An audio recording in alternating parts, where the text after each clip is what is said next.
Hello, I'm AwesomeJohn22, or rather that's what I call myself on YouTube. I promised months and months ago that I would start making reviews of Transformers and other figures, including Marvel Universe figures, and one thing led to another and then another, and I never was able to. So I figured now that I can, I'd better start. This is going to act as a camera test since I have absolutely no idea what I'm doing. So I figured I'd start with something small, and then if it turned out I could keep it, but if it didn't, I could just do it again. Small, literally, obviously, since these are Cyberverse Legion figures. And now I'm gonna be straight up honest with people. I was never a big fan of the Legends class figures, back when they were still called Legends class figures. Mostly because everyone was the same size.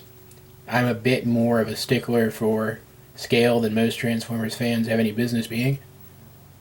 It doesn't bother me too much, especially with like the jets and stuff, but with the Autobots where they're all based on cars and it's not that hard to tell how big one should be next to the other, it always bothered me that they didn't even really try.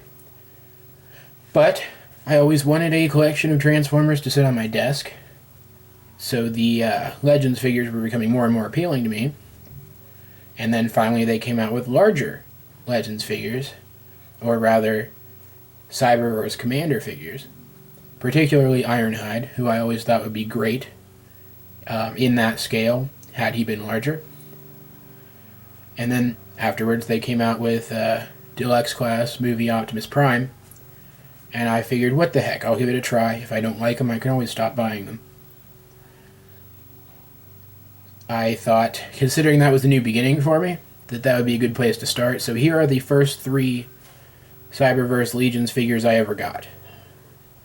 And I know there are some people saying, well, why would you get the twins? The twins are terrible. We'll get to that. Alright, let's get started here. We'll start with Bumblebee. You can see, decent figure. And that's the sound of a door opening, pay that no mind. He's a decent figure. He looks good. He's well proportioned. His chest doesn't move up and down, obviously, because he's at such a small scale. But overall, he looks nice. He's got see, there's a nice sheen on his paint there. I'm going to go quick through these.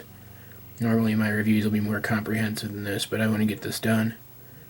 Nice sheen on his paint there. On the black paint, you can see matches the sheen of the yellow plastic quite nicely. He's got all the right details. I mean, his chest is in the right place. He's got the right details on his hips there. He's got the door wings. The door wings are important. Let's see if I can get close enough to it. You can see he does have all the correct detail on his head, and that's a nice Bumblebee head. Autobot symbol, where it should be. Right there, full display. Transformation's really easy. Fold up the feet. Plug the legs together to make the rear portion of the car, which you can see fits right here on the back. See, very nicely. Fold this all up, kind of snaps into place. Rotate the arms. Snap them into place on the sides, and they become the whole side of the car. Overall, this is actually, transformation is actually very reminiscent of his Generation 1 design, with the position of the head and the legs reversed, which is kind of cool in a nice retro throwback kind of way. Of course, that's really how most Autobots transform, I guess. You can see the car is just as nice as the robot, maybe even a little nicer, since there aren't as many liberties taken with this mode as there are with the other. The windows are painted nicely, all uniform color. Autobot symbol's still there, since that does make his chest. It rolls very nicely. And already we can see I need to get another light for over here. Oops. And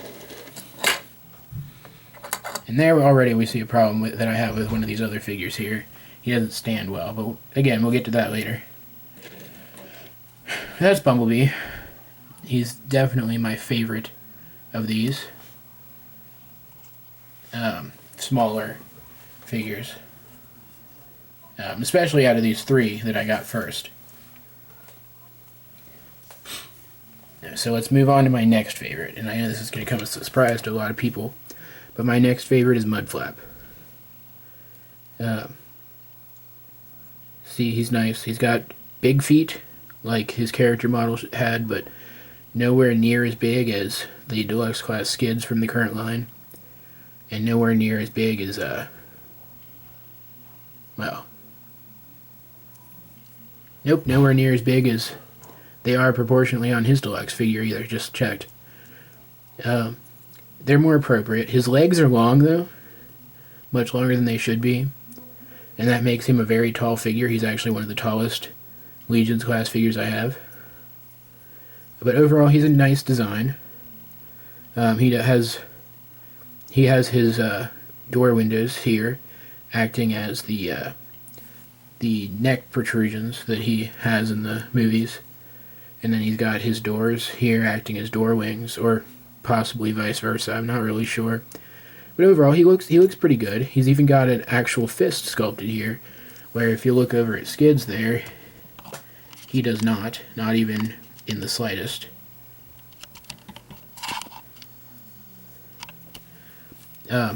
As I'm sure you can guess, Mudflap's transformation is also very simple. You plug his feet together and you can see that makes the whole back of the car. But what I like about it is this bit here keeps the silver painted pieces from actually touching the ground when you set him down. Keeps them from chipping. So really you're only just setting it here and here, which is nice. It keeps the paint nice and scratch free. The head flips up here, fills in the top of the car. Then you fold these in, and you fold his arms up.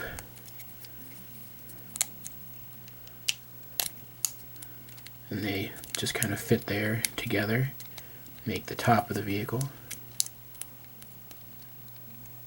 It's usually not this hard getting them together. And the annoying thing about these is they've just got to kind of rest there now until you get everything put together. They don't really stay until you do. You'll see once you get this back piece up, everything holds together pretty well. There are a couple things that are annoying about it, but for the most part, once everything's clipped into place, you've got yourself a pretty nice little car. And we'll see, he also rolls pretty well. His paint's nice, though I want to warn people right off the bat.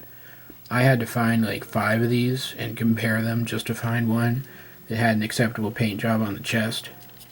And you'll notice I put some paint there and there on the feet myself to give him more of a breakup in that black.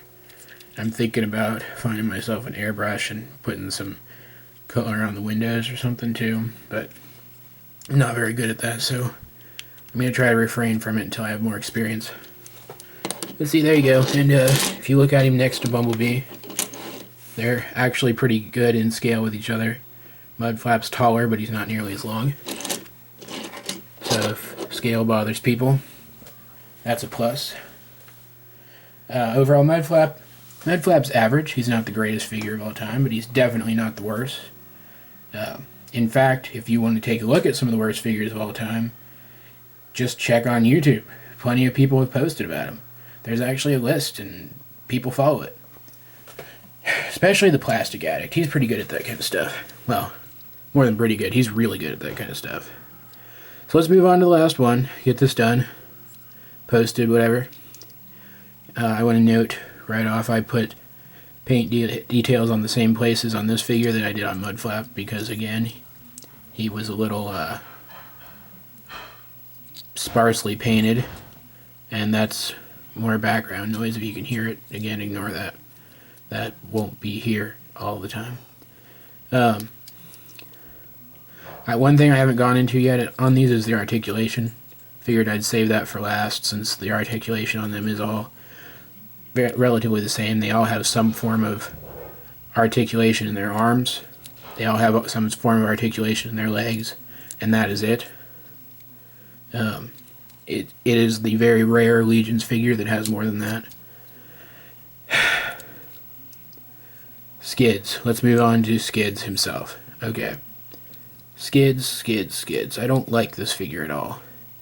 It looks pretty good. But you'll see here, it's very hollow. Mudflap has a piece right here that fills that in. Just a little bit, but it fills it in. You'll see he has no actual hand here. He has this like rod that kind of looks like a thumb. But overall, this is not a hand. This is the back of the car making some kind of scoop weapon or something. He does have his small hand, but that doesn't really make up for it. The legs are all one piece. And there's just this painted detail to suggest that it's a leg there. This is not one of the little Hot Wheels guys with the robot on the bottom. Whatever those are called. Yeah, it's not one of those. You don't just paint the robot on the bottom of the car and call it a day. And that's what they did with these legs. At least Mudflap had distinguishable upper legs. This guy looks like he just has shins going up all the way to his hips. This piece here, this midsection piece, doesn't fold forward any more than this, so to stand him, and it's going to be hard to see. Let me put it this way. This is how he looks from the front. You'll see his head is partially recessed into his chest. That is unacceptable to me. And it's all because this midsection doesn't fold any more than that. Doesn't fold out any more than that. Transformation is about the same as Mudflap, except that you'll see there is much more car in his arms than there was on Mudflap. By far. Almost too much. In fact, it would have really helped his stability if they had given him the exact same foot design as Mudflap. I don't know why they didn't, except to distinguish them from each other further. Yeah, again, very simple. Anyone who's ever played with a smaller scale transformer, whoops, as I was saying, anyone who's played with a smaller scale transformer like this will know this transformation. It's pretty much universal. Pegs in place. And this arm can be a real pain because it likes to pop out of there every time you do anything. There we go. And another problem, if you can see that, I don't know if you can, because this can still move. This piece that had the head on it. It can still move in vehicle mode. I don't know why. It doesn't make any sense why they would do that. It's a simple engineering fix to put these bits of plastic closer together, hold that in place better. I don't understand why they would do that, why they would let that remain. It's like they just didn't care about this figure. And that just makes me not care about the figure. See, pretty much the same junk underneath as Mudflap, except that his doors are part of the leg rather than part of the arm or upper body, which is fine on a deluxe, but on this one where they don't all fold up neatly, it just doesn't work. But he does roll nicely, and he looks fine next to his brother. But as you can see here as well, these two are not the same vehicle. They're actually closer to their Revenge of the Fallen vehicle designs.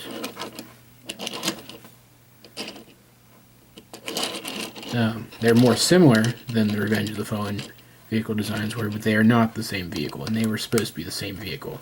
We've all seen the movie production shots with the same vehicle painted two different ways. We've all seen the deluxe class figures, looked at the back of the card and seen the two vehicles painted differently, but otherwise identical. It's odd. I find it odd that they would do this. They would make a choice to do this. It doesn't bother me so much because it distinguishes them from each other. They're not just straight up repaints like they could have been. They could have just created some kind of mirror image repaint and called them different characters, you know? Given, like, exactly the same, except one had the larger arm on one side and one had the larger arm on the other. You know what I mean? And I'm glad they didn't, because unlike most people, I actually really do like the twins. And I really wish they had gotten their chance to redeem themselves in movie 3, but that's a whole other story. Anyway, let's get it over with. Let's just call it an end. The first 3 Cyberverse Legions figures I picked up. Bumblebee here, very nice. Skids and Mudflap, not as nice. Strangely, Mudflap is better than Skids. Transformers fans, go get Bumblebee. He's good. He's a great little pocket transformer. He's great to sit on your desk at work or at home. As for Skids and Mudflap, don't bother with him unless you really like the characters, or like me, you really wanted a desk-sized collection of Autobots. You can see there in the middle where Bumblebee, Skids, and Mudflap go. But if that's not an issue for you, just skip them. They're not worth the time. And that's it. This is Awesome John 22 signing off.